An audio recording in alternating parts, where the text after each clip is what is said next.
ॐ वसुदेव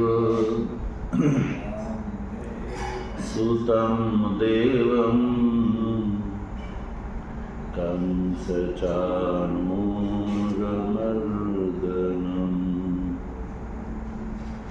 देवकी परमानन्दं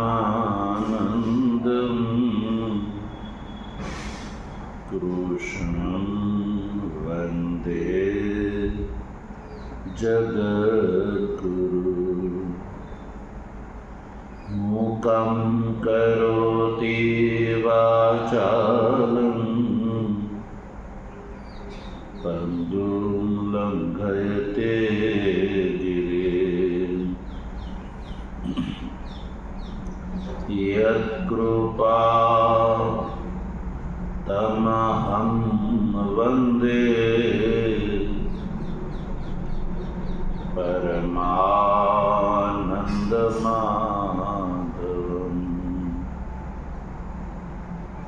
शङ्करं शङ्कराचार्यं केशवं बादरायणं सूत्रभाष्य कृतौ वन्दे भगवन्तौ पुनः पुनः। ईश्वरो गुरुरात्मेति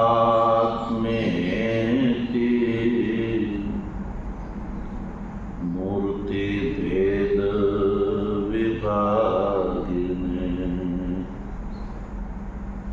व्योमवद्व्याप्तदेहाय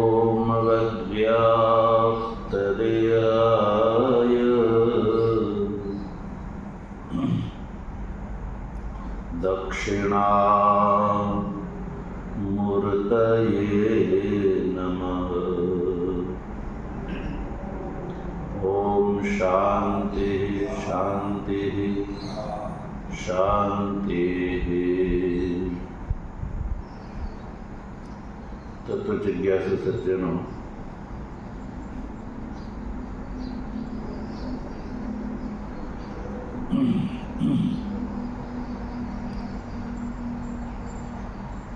ભગવાન ને પરમાણુ કંપાથી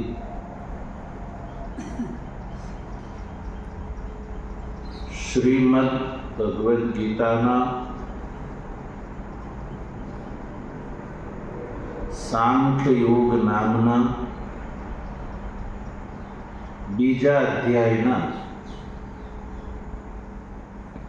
69 નંબરના શ્લોકનો આપણે ભાષ્યના માધ્યમથી વિચાર કરી રહ્યા છીએ.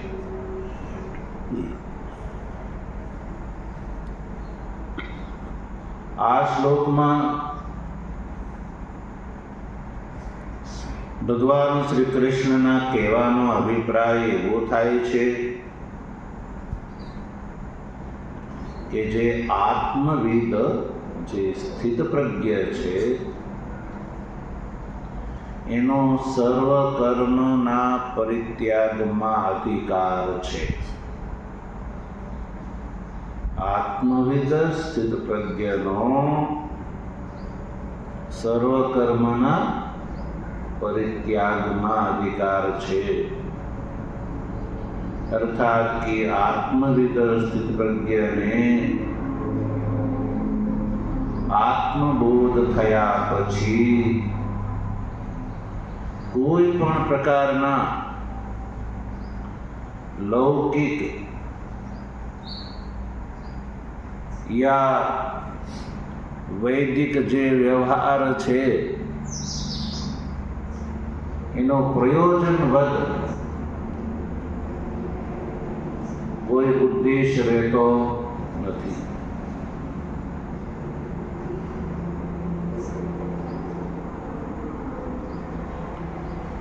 અને એનાથી વિપરીત જે અજ્ઞ છે એનો કર્મમાં અધિકાર છે. લૌકિક અને વૈદિક જે વ્યવહાર છે એમાં એનો અધિકાર છે. મુખ્ય વાત એ થઈ કે જ્ઞાનીનો, સ્થિતપ્રજ્ઞનો સર્વકર્મના પરિત્યાગમાં અધિકાર છે અને એનાથી વિપરીત જે અજ્ઞ છે એનો કર્મમાં અધિકાર છે. બે પ્રકારના અધિકારીઓ આપણે ત્યાં આ રીતે જોવા મળે છે, એક સાંખ્ય અને એક યોગી. ભગવાન શ્રી કૃષ્ણ આ વાત તૃતીય અધ્યાયમાં પણ આગળ સ્પષ્ટ કરશે, કહેશે કે જ્ઞાન યોગેન સાંખ્યાનામ કર્મ યોગેન યોગીનામ.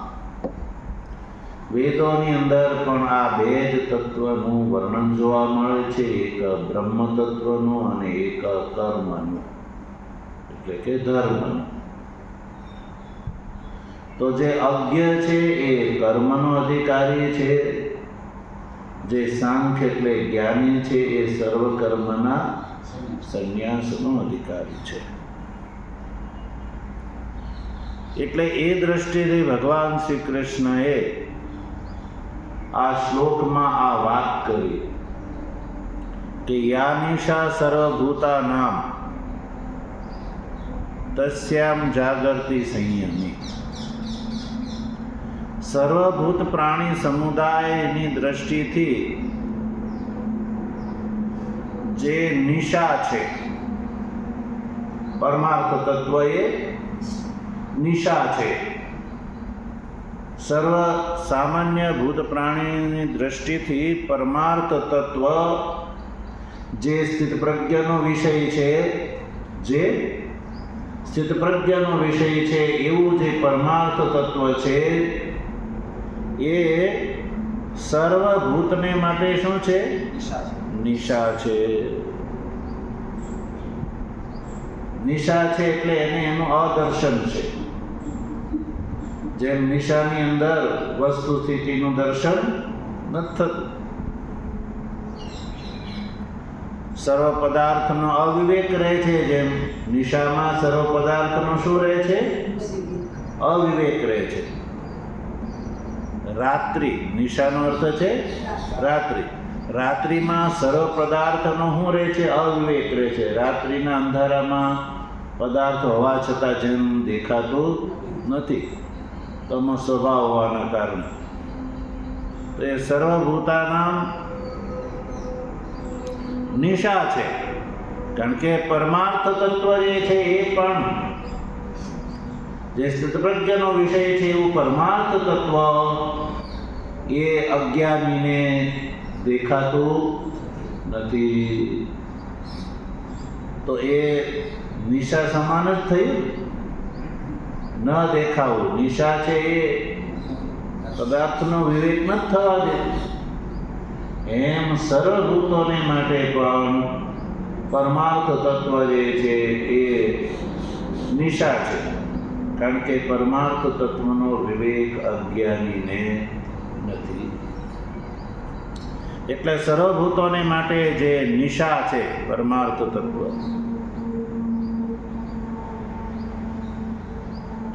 તસ્યામ જાગર્તિ સંયમી. તસ્યામ નિશાયામ એમ લઈ લો. તસ્યામ નિશાયામ જાગર્તિ સંયમી. તસ્યામ જાગર્તિ સંયમી જે શબ્દ છે ને એમાં આગળ તસ્યામ ને પછી લગાડ દો નિશાયામ, કે જે સર્વભૂતોને માટે જે નિશા છે એ નિશામાં સંયમી જાગૃતિ. એ નિશાથી અભિપ્રાય પરમાર્થ તત્વ લક્ષણ, જે સર્વભૂતોને માટે જે નિશા છે. નિશા શું છે? પરમાર્થ તત્વ સર્વભૂતોને માટે નિશા છે. એ નિશામાં એટલે કે પરમાર્થ તત્વમાં સંયમી જાગૃતિ. સંયમી એટલે જ્ઞાની, એ જાગે છે, કારણ કે એ અજ્ઞાન રૂપી નિદ્રાથી પ્રબુદ્ધ છે, જાગેલો છે. અજ્ઞાન રૂપી નિદ્રા એની દૂર થઈ ગઈ છે, એટલે અજ્ઞાન નિદ્રાયા પ્રબુદ્ધ જાગરતિ. તો અજ્ઞાન રૂપી નિદ્રાથી જે જાગેલો છે, તો જાગેલો છે એટલે એને પરમાર્થ તત્વનું દર્શન થયું છે. પરમાર્થ તત્વનું જેને દર્શન થયું છે એ શું કહેવાય? એની અજ્ઞાન રૂપી નિદ્રા દૂર થઈ ગઈ કહેવાય, એની નિશા દૂર થઈ ગઈ કહેવાય. એટલે એ નિશામાં એ જાગેલો કહેવાય. જાગેલો હોવાથી એની નિશા દૂર થઈ. કે આપણે સામાન્ય મનુષ્ય ક્યારે જાગે છે? નિશા ચાલી જાય ત્યારે હવે બધા જાગે. એમ નિશામાં જે સર્વભૂતની માટે નિશા છે પરમાર્થ તત્વ, એ પરમાર્થ તત્વમાં જ્ઞાની જાગેલો છે, એટલે એને પરમાર્થ તત્વનો વિવેક થયો છે, એટલે એ એના માટે દિવસ છે. એટલે પરમાર્થ તત્વ લક્ષણ જે અજ્ઞાન રૂપી નિદ્રા છે એમાં જે પ્રબુદ્ધ એટલે જાગેલો છે, સંયમે જાગૃતિ. એટલે એને જે પરમાર્થ તત્વ સર્વભૂતને નથી દેખાતું એ આ જાગર સંયમીને એનો અનુભવ થાય છે. એટલે સર્વભૂતોને માટે જે નિશા છે એ નિશામાં સંયમી જાગૃતિ એટલે જાગે છે.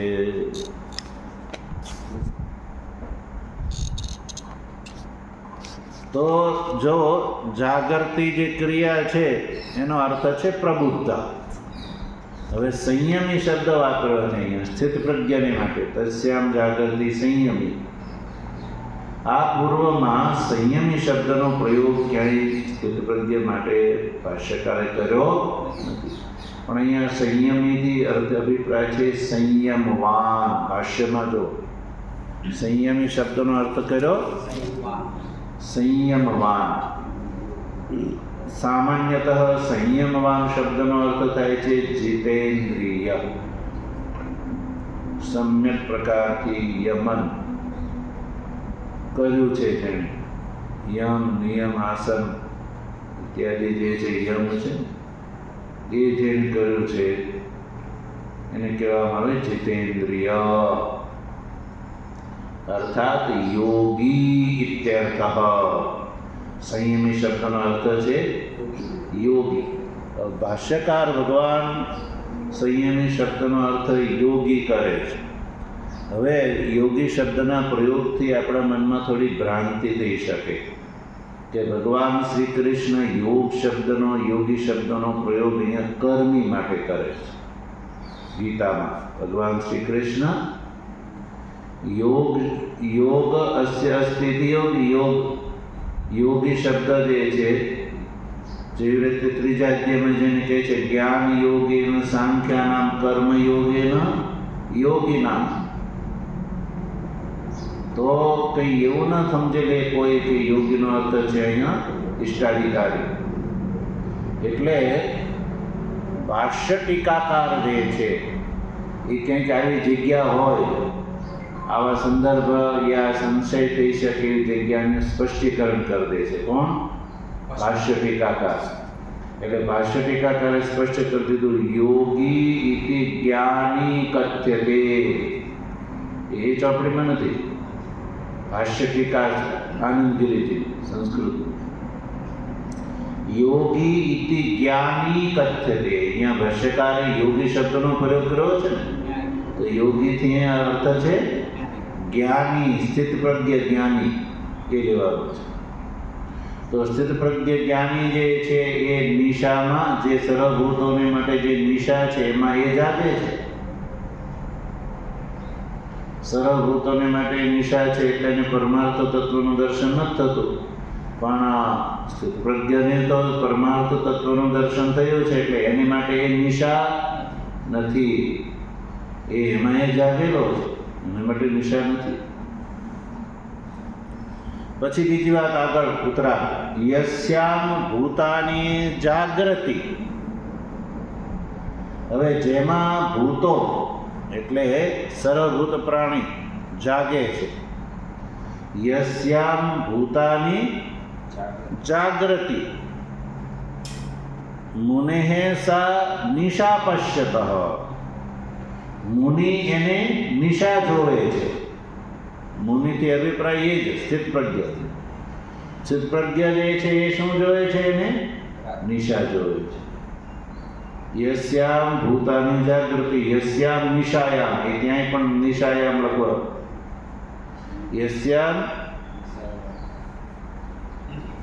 યસ્યામ નિશાયામ પ્રસુપ્તાની એવ ભૂતાની જાગૃતિ, એટલે કે જે નિશામાં સૂતેલા જે ભૂતો છે જાગે છે. સા મુનેઃ સા નિશા પશ્યતઃ. તો યસ્યામ નિશાયામ એટલે અહીંયા નિશા શબ્દ ઉપરથી જોડવાનો છે. યસ્યામ નિશાયામ ભૂતાની, યા એવું લખે યસ્યામ નિશાયામ પ્રસુપ્તાની એવ ભૂતાની જાગૃતિ. જે રાત્રિની અંદર જે ભૂતો સૂતેલા હતા અજ્ઞાનરૂપી રાત્રિમાં, એમાંથી ભૂતો જે જાગે છે તો એને સ્થિત પ્રજ્ઞા એને નિશા જોવે છે. તો યસ્યામ એટલે જેમાં ભૂતો જાગે છે, શેમાં જાગે છે? અવિદ્યારૂપી નિશાથી જાગે છે. એટલે એનો અર્થ કરો, જો ગ્રાહ્ય ગ્રાહક ભેદ લક્ષણાયામ અવિદ્યા નિશાયામ,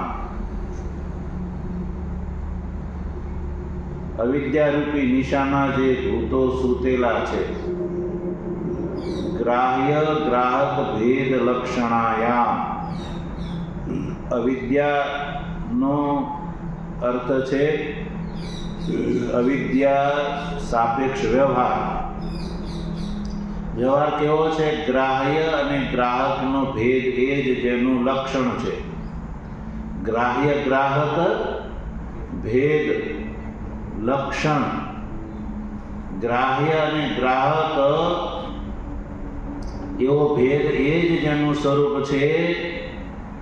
એવી અવિદ્યારૂપી નિશામાં પ્રસુપ્તાની એવ એટલે કે અજ્ઞાન નિદ્રાથી અભિભૂત હોવાથી જે સૂતેલા છે, સૂતેલા છે એટલે ગ્રાહ્ય ગ્રાહક ભેદ એ એના માટે સત્ય છે. અવિદ્યાવાનને માટે ગ્રાહ્ય ગ્રાહક ભેદ કર્માનુષ્ઠાન જે છે એ આવશ્યક છે. એ જે કર્માનુષ્ઠાન કરે છે ક્યારે કરે છે? ગ્રાહ્ય ગ્રાહક ભેદ. ગ્રાહ્ય અને ગ્રાહક, ગ્રાહ્ય કોણ છે? વિષયો. ગ્રાહ્ય કોણ છે? વિષયો. અને ગ્રાહક કોણ છે? ગ્રાહક છે સમનસ્ક ઇન્દ્રિયાણી. ગ્રાહ્ય છે વિષયો અને ગ્રાહક છે ઇન્દ્રિયો. અહીંયા ગ્રાહ્ય ગ્રાહક ભેદ એ જ જેનું લક્ષણ છે એવી અવિદ્યા નિશા. ગ્રાહ્ય એટલે વિષયો અને ગ્રાહક એટલે સમનસ્ક અને ઇન્દ્રિય.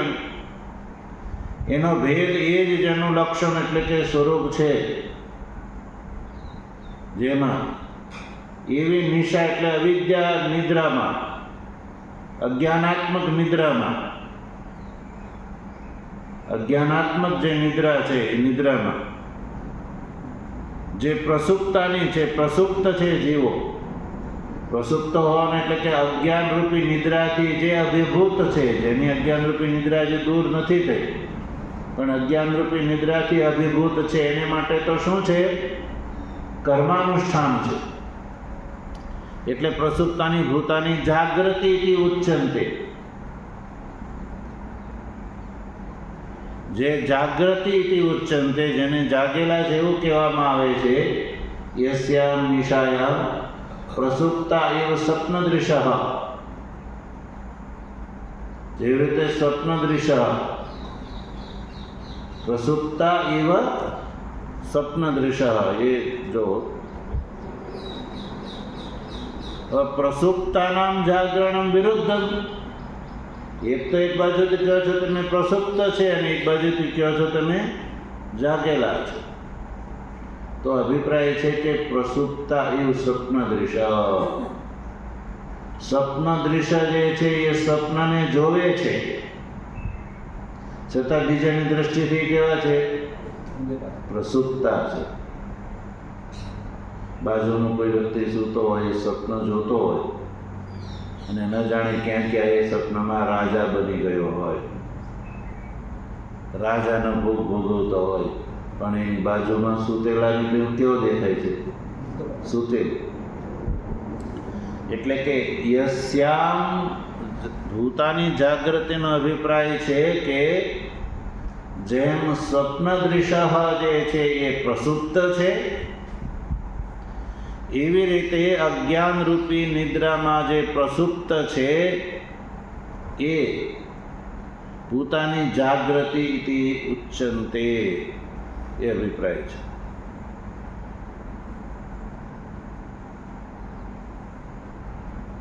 તો પ્રસુપ્ત હોય એનું જાગરણ તો સંભવ નથી ને. તો યસ્યામ નિશાયામ અજ્ઞાન રૂપી નિદ્રામાં જે સર્વભૂત સૂતેલા છે ભૂતાની, એને જાગૃતિ કહે છે. ભૂતાની જાગૃતિ. યસ્યામ પ્રસુપ્તાની એવ ભૂતાની જાગૃતિ. તો પ્રસુપ્ત છે અને પાછા એને જાગેલા કહેવાય, એ વિરુદ્ધ છે. એટલે એ એવું છે કે જેમ સ્વપ્ન દૃશ્ય જે છે એ તો પોતે જાગેલો છે જ ને, જાગે છે, પણ બીજાની દ્રષ્ટિથી એ પ્રસુપ્ત છે, એના જેવી વાત છે. પ્રસુપ્તા એવ સ્વપ્ન દૃશ્ય. સા નિશા પશ્યતો મુનિ. સા એને, મુનિ શું જોવે છે? નિશા પશ્યત. મુનિ પશ્યત સા નિશા. એટલે કે જે મુનિ છે, જે પશ્યત એટલે પરમાર્થ તત્વ પશ્યત, જેને પરમાર્થ તત્વનું દર્શન થયું છે એવા સ્થિત પ્રજ્ઞ એને શું જોવે છે? નિશા જોવે છે. સા નિશા એટલે અવિદ્યારૂપ હોવાથી એનો એ ગ્રાહક ભેદ લક્ષણ વ્યવહાર છે અજ્ઞાન રૂપી નિદ્રાનો, એ કેવો છે? અવિદ્યારૂપ છે. એટલે જ્ઞાનીની દ્રષ્ટિથી એ શું છે? નિશા છે. કારણ કે સર્વભૂત પ્રાણી સમુદાય ગ્રાહક ભેદ લક્ષણ વ્યવહાર જે છે એ અજ્ઞાન રૂપી નિદ્રામાં કરે છે. એટલે સ્થિત પ્રજ્ઞની દ્રષ્ટિથી એ શું છે? નિશા છે. બસ. અને અહીંયા મુનેહે શબ્દનો અર્થ છે પાછો વહી સ્થિત પ્રજ્ઞ. સ્થિત પ્રજ્ઞની દ્રષ્ટિથી એ નિશા છે, અવિદ્યારૂપ હોવાથી એ નિશા છે. કારણ કે એને તો પરમાર્થ તત્વનું દર્શન એને થઈ ગયેલું છે. પરમાર્થ તત્વનું દર્શન જેને થયું છે એવા જ્ઞાનીની દ્રષ્ટિથી અવિદ્યાથી ગ્રસ્ત જે છે, અવિદ્યારૂપી નિદ્રામાં સૂતેલાનો ગ્રાહક ભેદ લક્ષણ જે વ્યવહાર છે એ નિશા છે, રાત્રિ છે. ટોટલ આ જે શ્લોકનો અર્થ છે, પરમાર્થ અવસ્થા જે છે એ અવિદ્વાનને માટે નિશા છે. પરમાર્થ અવસ્થા એ અવિદ્વાનને માટે નિશા છે, અને વિદ્વાનને માટે દ્વૈત અવસ્થા નિશા છે. આ બંને પરસ્પર સમજવાનું. વિદ્વાનને માટે દ્વૈત અવસ્થા શું છે? એ નિશા છે. અને અવિદ્વાનને માટે પરમાર્થ અવસ્થા છે એ નિશા છે. એ એટલો જ આ શ્લોકનો અભિપ્રાય છે કે જે પરમાર્થ અવસ્થા જે છે એ અવિદ્વાનને માટે નિશા છે, કારણ કે પરમાર્થ અવસ્થા અવિદ્વાનને એનું દર્શન થતું નથી. અને બીજું, વિદ્વાનને માટે દ્વૈત અવસ્થા નિશા છે, કારણ કે વિદ્વાનની દ્રષ્ટિથી દ્વૈત અવસ્થા જે છે એ વસ્તુ સત નથી, એટલે એ નિશા છે. વિદ્વાનને માટે દ્વૈત અવસ્થા જે છે એ નિશા છે, કારણ કે દ્વૈત અવસ્થા જે છે એ એની દ્રષ્ટિથી પરમાર્થ સત નથી, એટલે એ નિશા છે. આ અભિપ્રાયથી ભગવાન શ્રી કૃષ્ણે આ શ્લોકમાં ટોટલ ભગવાન શ્રી કૃષ્ણનો અભિપ્રાય એ છે કે આ જે લૌકિક અને વૈદિક જે બે પ્રકારનો જે વ્યવહાર છે, વાણી કાયાની મનથી થતો વ્યવહાર છે, એ જે સ્થિતપ્રજ્ઞ છે, જેને વિવેક જ્ઞાન ઉત્પન્ન થઈ ગયું છે, એવા સ્થિતપ્રજ્ઞ જે છે એને માટે એ વ્યવહાર નિવૃત્ત થઈ જાય છે. જ્ઞાનીને આવો કોઈ વ્યવહાર કર્તવ્ય બુદ્ધિથી રહેતો નથી, કારણ કે વ્યવહાર અવિદ્યાનું કાર્ય છે. અવિદ્યાનું કાર્ય હોવાથી જ્ઞાનીને અવિદ્યાની નિવૃત્તિ થઈ ગઈ છે. તો અવિદ્યાની નિવૃત્તિથી અવિદ્યા સાપેક્ષ વ્યવહાર જે છે એ પણ નિવૃત્ત થઈ જાય છે. અને અવિદ્યા એ કેવલ વિદ્યાની વિરોધી છે. એટલે અવિદ્યાનો નાશ વિદ્યા માત્રથી થઈ જાય છે. અવિદ્યાનો નાશ કરવા માટે વિદ્યાને કોઈના સહકારની જરૂર નથી. વિદ્યાનો ઉદય થતાં અવિદ્યા નિવૃત્ત થઈ જાય છે. એટલે અવિદ્યાની નિવૃત્તિ કરવા માટે વિદ્યાને કોઈના સહકારની જરૂર નથી. અને વિદ્યાથી સજ્જનો અવિદ્યા મૂલક વ્યવહાર એટલે દૂર થઈ જાય છે કે વ્યવહાર જે છે એ વિવર્ત છે. વિવર્ત વાસ્તવિક નથી, મિથ્યા છે. બ્રહ્મનું વિવર્ત છે. વિવર્ત એને કહેવામાં આવે જે આપણા સ્વરૂપથી બદલ્યા વગર બીજા રૂપમાં દેખાય.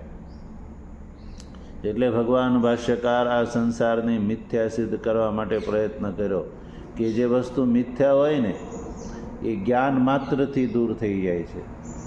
જે વસ્તુ સાચી હોય તો એને જાણવું પડે અને પછી એને દૂર કરવા માટે કર્મ કરવું પડે. પણ અહીંયા તો અવિદ્યા માત્ર અવિદ્યા મૂલક જ વ્યવહાર છે. એટલે વિદ્યાની પ્રાપ્તિ થતાં અવિદ્યા નિવૃત્ત થઈ જતાં વ્યવહાર પણ જ્ઞાનીને રહેતો નથી. એટલે કે વિદ્વાન જે સ્થિતપ્રજ્ઞ છે એ સર્વ કર્મના સંન્યાસનો અધિકારી છે. એને કોઈ કર્તવ્ય કર્મ શેષ રહેતા નથી.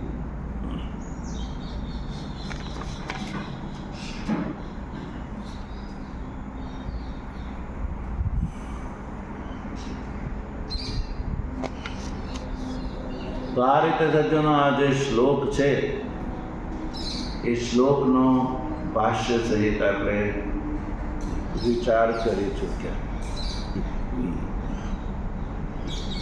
હવે અહીંયાથી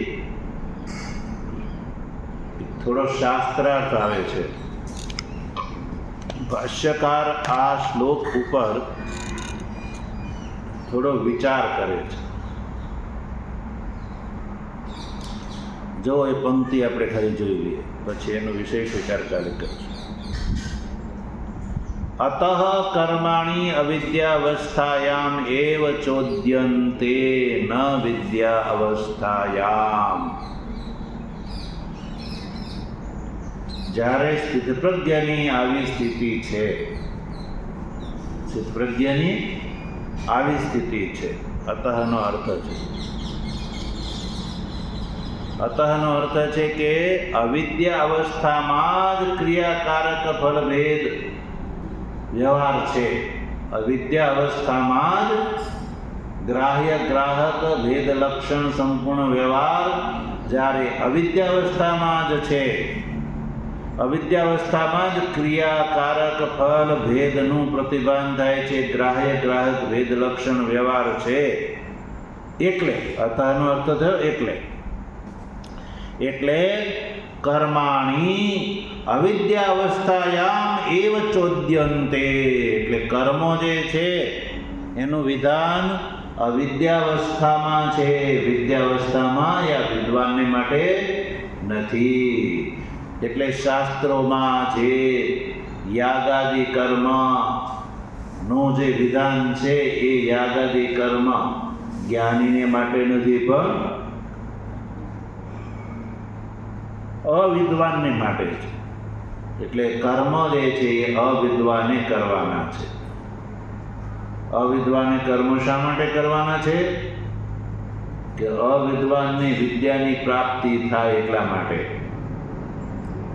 તો વિદ્યાની પ્રાપ્તિ કોને થાય છે? જે સાધન સંપન્ન છે. તો સાધન સંપન્ન થવા માટે કર્મો છે, બહિરંગ સાધન છે. કર્મ છે એ જ્ઞાનનું બહિરંગ સાધન છે, અને વિચાર છે એ અંતરંગ સાધન છે. એટલે સામાન્ય સર્વ આ જનમાનસને માટે કર્મ જે છે એ મોક્ષનું બહિરંગ સાધન, મોક્ષાર્થીએ પણ કર્મનું અનુષ્ઠાન બહિરંગ સાધનના રૂપમાં કરવાનું છે. જ્યાં સુધી ચિત્ત શુદ્ધ ન થાય ત્યાં સુધી. એટલે કહ્યું કે ન વિદ્યાવસ્થાયામ કર્માણી, અવિદ્યાવસ્થાયામ એવ કર્માણી. કર્મનું અનુષ્ઠાન જે છે એ અવિદ્યાવસ્થામાં છે, વિદ્યાવસ્થામાં નથી.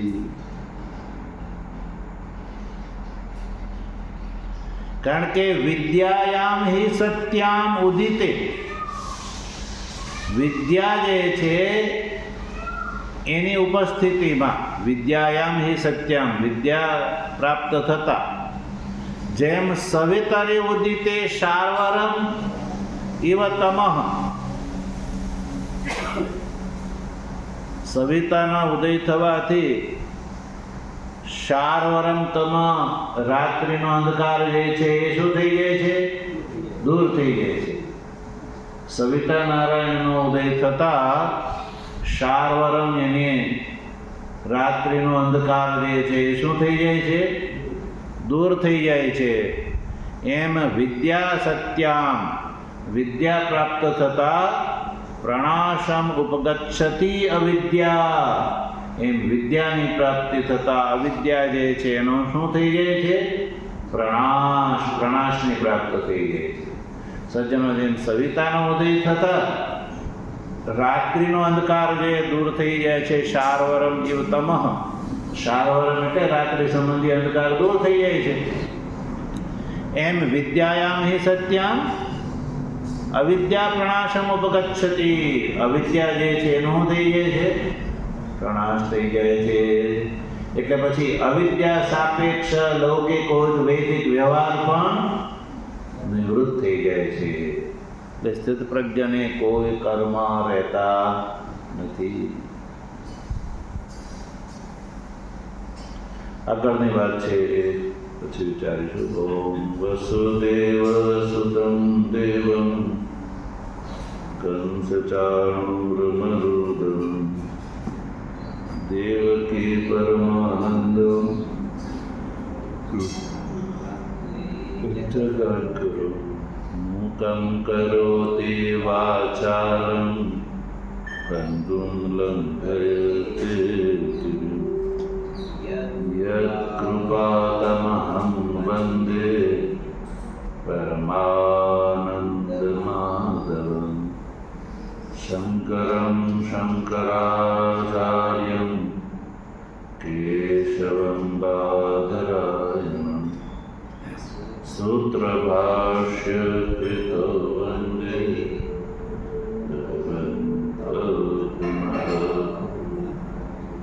ઈશ્વરો ગુરુરાત્મેતિ મૂર્તિભેદવિભાગિની વ્યોમવ્યાપ્તદેહાય દક્ષિણામૂર્તયે નમઃ. ઓમ શાંતિ શાંતિ.